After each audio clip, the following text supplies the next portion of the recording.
domaine du Roc, où on a la chance d'accueillir la finale nationale des chiens de troupeau qui se situera sur le domaine un peu plus haut.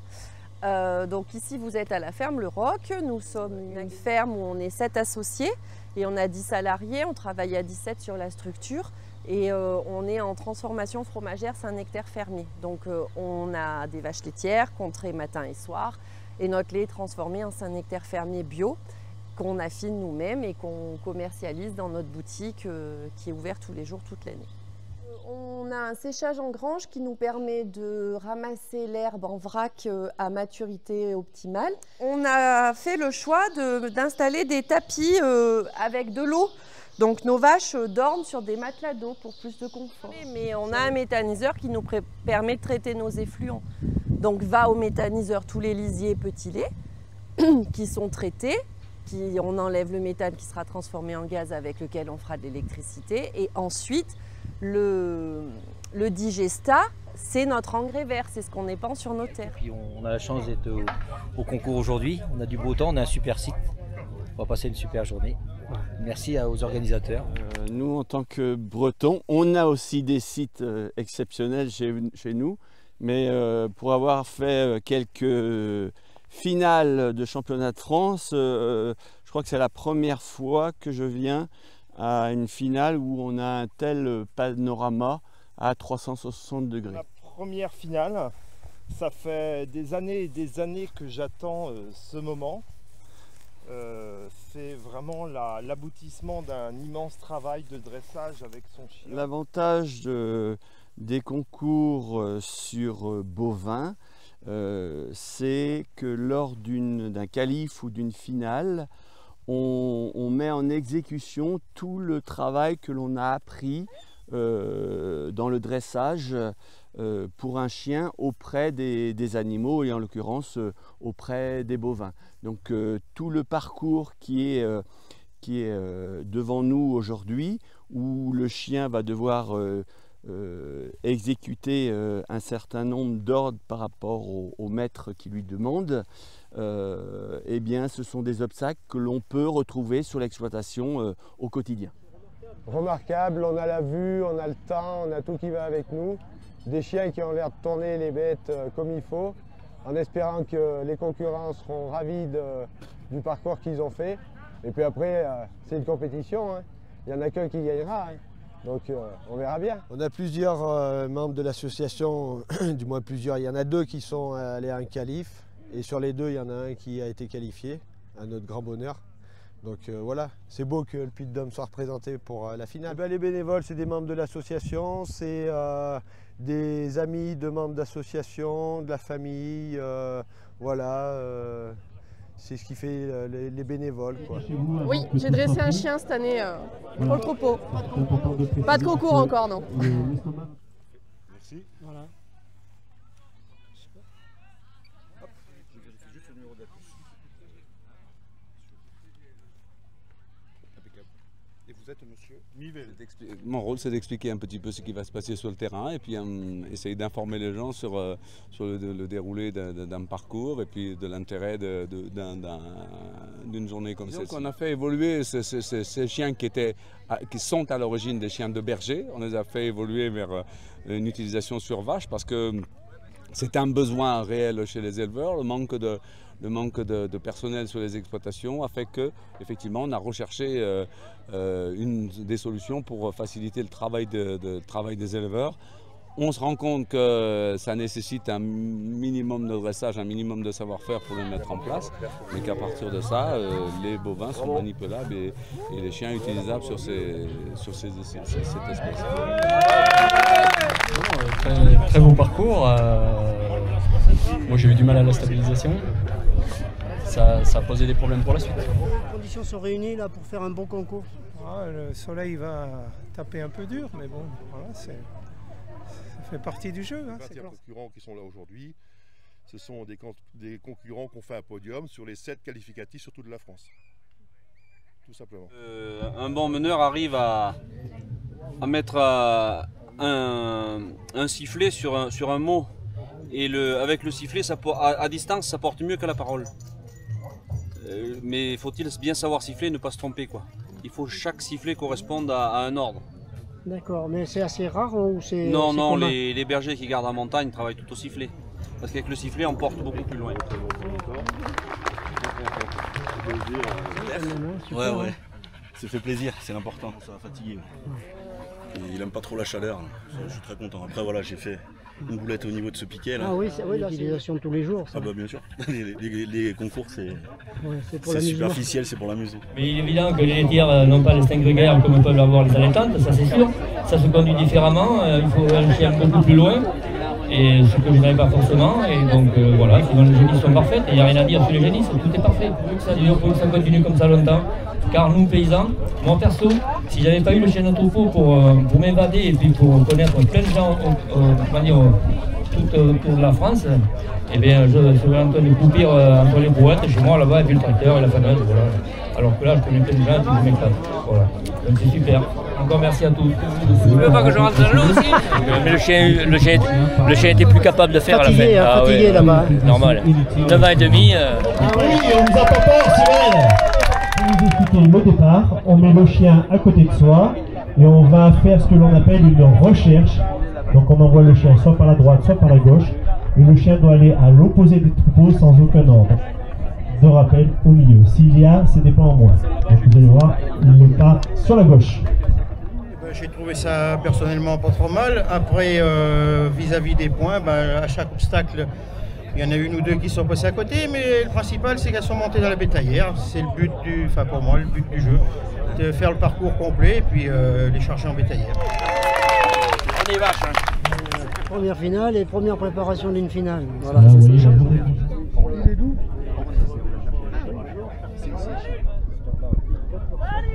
Maintenant, on n'a pas de tir,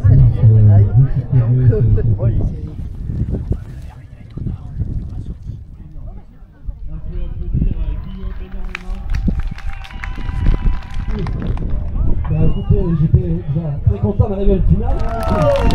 L'essentiel, salut.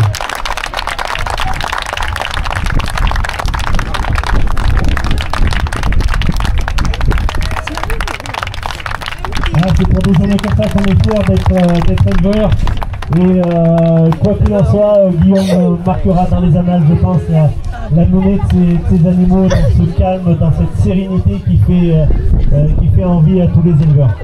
Je viens depuis la Franche-Comté, je suis le journal L'Est républicain et je viens soutenir un ami qui s'appelle Frédéric Albert. Nadège Mallet, conseillère en prévention à la MSA Auvergne du service santé-sécurité au travail. Depuis de nombreuses années, on travaille en étroite collaboration avec les associations de chiens de troupeau. Et notamment le chien de conduite essentiellement, parce que on considère que le chien de conduite est une aide indispensable, voire incontournable dans les élevages aujourd'hui, des élevages qui sont de plus en plus gros. Et en termes de déplacement, ça limite fortement les déplacements de nos éleveurs et donc en pénibilité du travail. Pour autant, avoir un chien, ça ne s'improvise pas. Et du coup, la collaboration, elle est aussi là dans la formation de nos éleveurs sur l'utilisation de ce chien de conduite. Bonjour, nous on est Handi Chien, donc une association nationale qui éduque et remet des chiens à des personnes handicapées moteurs, en fauteuil, des enfants autistes, etc. Donc ce sont des chiens d'assistance, là vous en avez deux qui sont avec nous aujourd'hui. Volcan, le petit noir, qui a 6 mois, et Tiwam, le golden, qui a 21 mois.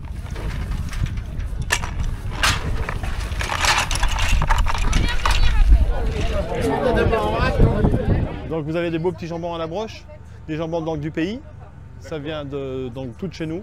Hein, c'est élevé en Haute-Loire, abattu dans l'Allier et transformé dans le Puy-de-Dôme. Tout va bien, on fait entre 600 et 650 personnes. Ah, d'accord. Faire une recherche, l'envoyer par la gauche, et l'objectif de cet obstacle-là, c'est d'aller derrière le troupeau qui se trouve à côté de boîtes de paille que vous voyez en face de vous, qui sont à 298 mètres du poteau de départ. Donc c'est ce qu'on appelle faire une recherche. recherche, tout simplement parce que le chien est loin du maître, il n'est pas forcé d'entendre les ordres et il est livré à lui-même. C'est là qu'on voit vraiment les bons chiens, c'est ce qu'on appelle la prise de possession. C'est comment le chien s'impose sur les animaux pour qu'ils prennent la sortie du parc et pour qu'ils fassent une conduite le plus rectiligne possible pour aller vers le maître. Ça aussi c'est une particularité de cette finale et c'est pour ça moi je crois que, alors bien sûr on est chauvin parce que c'est chez nous et ça a tout le charme de se faire chez nous, mais c'est aussi la particularité, c'est que comme on est loin de toute structure, on a fait le choix de ne pas bouger le tracteur, la bétalière, parce qu'on est dans un cadre magnifique, on n'a pas envie d'entendre de bruit de tracteur et de bruit de tôle de bétalière. Donc chaque fois on redescend à pied les chercher et les bêtes reviennent dans le calme et c'est ça aussi toute l'utilité du chien, c'est-à-dire qu'elles ne sont pas stressées du tout et on le reprend en main, on les ramène dans leur box pour qu'elles se reposent. Parce que chaque animal passe 2 fois dans une demi-journée, ça fait aussi partie du cahier des charges. Donc l'idée c'était de ramener le troupeau, de faire passer tout ce beau monde entre les 2 barrières pour les ramener au poteau numéro 1. Et au sol, on a tracé effectivement un cercle, on a coupé l'herbe un peu plus bas. Et l'idée, c'est de contenir les vaches dans ce cercle, qu'elles arrêtent totalement de bouger. Et ensuite, l'éleveur peut reprendre la main sur le troupeau et partir direction le couloir de contention que vous avez là-bas, donc l'obstacle numéro 5. L'idée, c'est de faire entrer tout le monde du premier coup dans le parc derrière. Et ensuite de les faire passer dans le couloir de contention pour les récupérer à la sortie. Vous voyez, il y a un parc à la sortie pour ceux qui sont placés un peu en hauteur, vous le voyez. Et là, ensuite, l'obstacle suivant, ça va être de ressortir les animaux. Et ce coup-là, on va changer de ce que vous avez vu jusqu'à présent, c'est-à-dire que vous avez vu une recherche qui s'est faite toujours dans le sens le chien, le troupeau, l'éleveur. C'est la situation habituelle de manipulation des animaux. On travaille avec des chiens que l'on dit rabatteurs, c'est-à-dire qu'ils ramènent en permanence les animaux vers soi. C'est ce qui permet de les contenir et de les déplacer. Et là, on va lui demander quelque chose qui est un petit peu contre nature, c'est d'exercer ce qu'on appelle la poussée. C'est-à-dire que l'éleveur va se tenir au piquet, là où va Julien tout de suite. Et ensuite, il va demander au chien de faire sortir les animaux du parc et de les pousser en direction des 2 barrières au centre du terrain.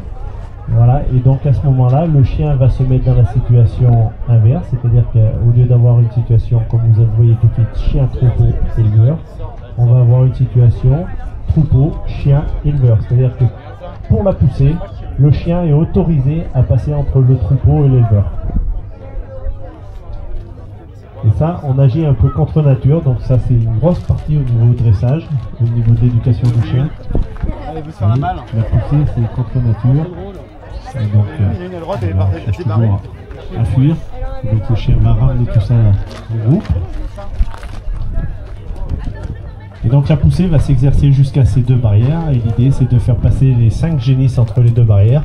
Et à partir de ce moment-là, Julien va pouvoir reprendre sa place dans le déplacement, c'est-à-dire il va redevenir maître du troupeau, il va repasser devant. Il va pouvoir reprendre la main pour aller vers l'obstacle suivant, qui est le numéro 7. Qui est le passage d'un carrefour. Alors c'est ce que l'on peut retrouver sur nos fermes. Alors chaque obstacle que vous voyez sur ce terrain, c'est en fait on essaye de reproduire ce qui peut se passer sur les fermes. Vers le piquet à gauche, donc il faut contourner le piquet et ensuite on fera la montée en bétalière. Les candidats partent avec un nombre de points dans leur besace, donc de 110 points. Et ensuite, les 2 juges que vous voyez au centre du terrain, en fonction des erreurs qui vont être commises, c'est-à-dire des présentations, des amenés qui seront plus ou moins à droite, des coupures, des choses comme ça, leur nombre de points va être diminué d'autant.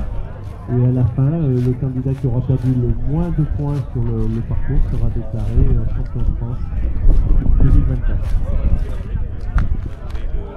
Le nouveau champion de France de chien de troupeau, dont le nom va venir apparaître sur ce magnifique trophée. On a tous les anciens depuis le début de la compétition. Nous, on est super contents de vous avoir tous accueillis. Les concurrents nous ont vraiment montré un beau spectacle. Salut la Dordogne. Et puis, merci aux bénévoles d'avoir été bienveillants, hyper efficaces et d'avoir permis que cette journée soit une vraie réussite. Et voilà, merci à tous nos sponsors, tous les gens qui sont venus nous aider, la ferme du Roc qui nous a quand même prêté tout ce qu'on a demandé, ils ont dit ok pour tout. Albert avec Rock qui nous vient du Doubs, il lève la main. Parfait. André qui nous vient de la Manche avec Sarah. Il est où? Il lève la main. Ensuite Blondet qui nous vient du Jura. Bourré qui nous vient du Finistère. Pour Bourré, du Finistère, Lady pour le Jura. Alors si je prononce bien et je ne me trompe pas parce qu'avec les accents c'est toujours compliqué. Esvelin qui nous vient du Morbihan avec Samy qui nous vient de la Loire. Fouet qui nous vient de la Saône-et-Loire.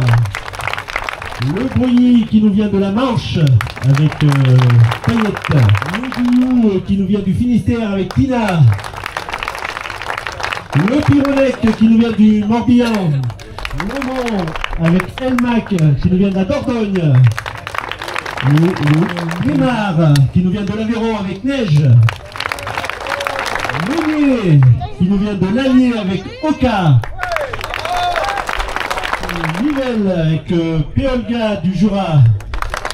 Morel avec Nag qui nous vient de la Haute-Loire. Périlla de la Haute-Savoie avec Spike. Salio qui nous vient du Doubs avec Nelsa. Serre qui nous vient de la Loire avec Rock. Monsieur Vaquier qui nous vient de l'Aveyron avec Sam. Et enfin la Haute-Savoie qui est représentée par Monsieur Vera avec Juan. Guillaume Morel, il est où? J'oublie Guillaume, il est où? Guillaume Morel.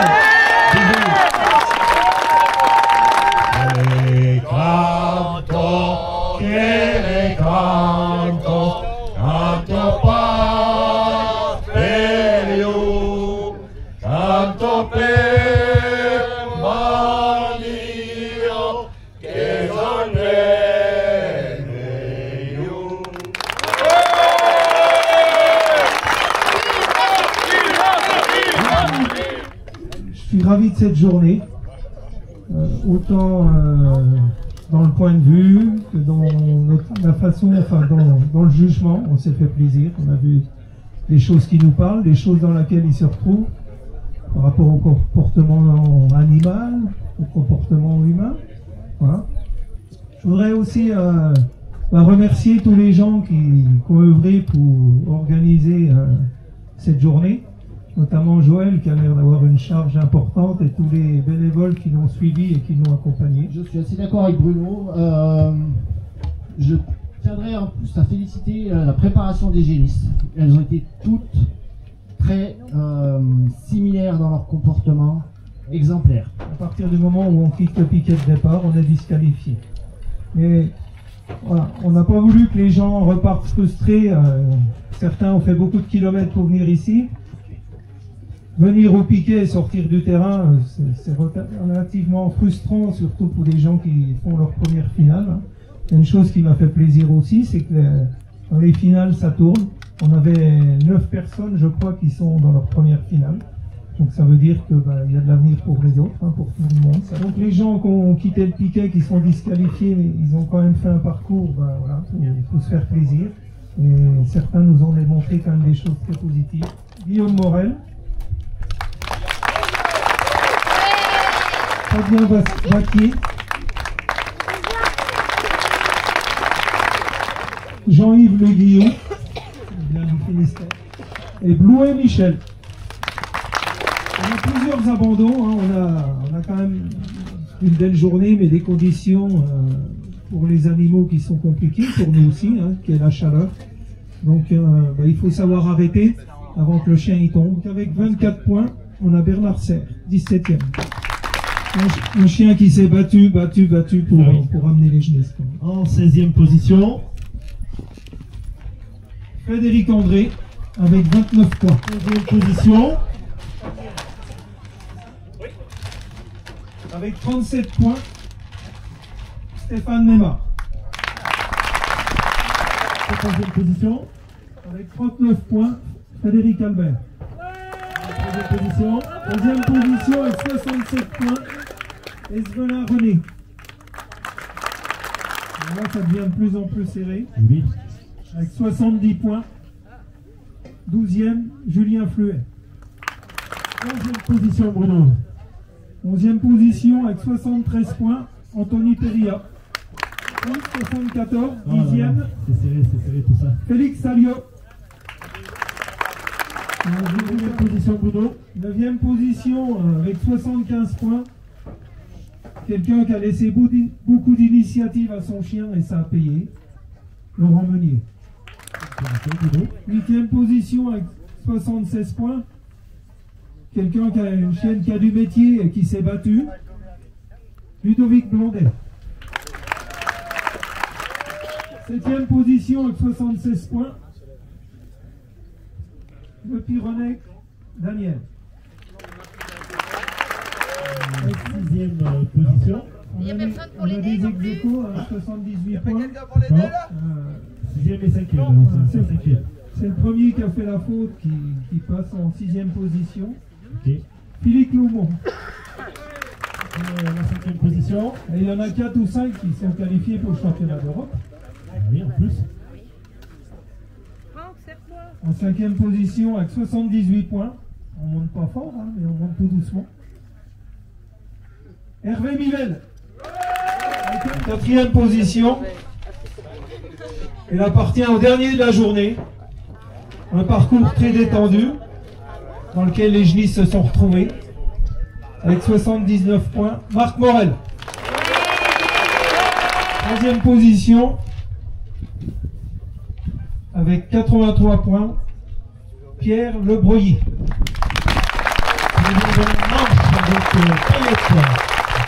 Je rappelle, c'est le maire d'Ancillon. On remonte seulement d'un point, hein, 84 points. 84 points, ok. Le premier du matin aurait pu être le premier du concours.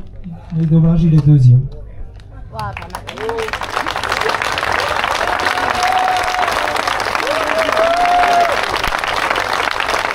Franck Vera, vice-présidente du conseil départemental du Puy-de-Dôme. C'est lourd. En plus, il a droit à la bise. Et donc le numéro 1. Là, il n'y en a plus qu'un, donc oui. Vous voyez qui c'est. Avec 88 points, Aubin Galipo. Il 8 points, mais ça aurait pu être beaucoup mieux. Il s'est pénalisé lui-même, il a voulu prendre des raccourcis. Il a été exemplaire pour assurer les animaux, notamment au couloir de contention, où il a galéré, où il a été patient. Et c'est ça qui paye. Beaucoup d'émotions parce que c'est ma première finale, mon premier qualif, avec un jeune chien de 3 ans qui est très prometteur. Et puis je souhaite que ça marche de longues années encore.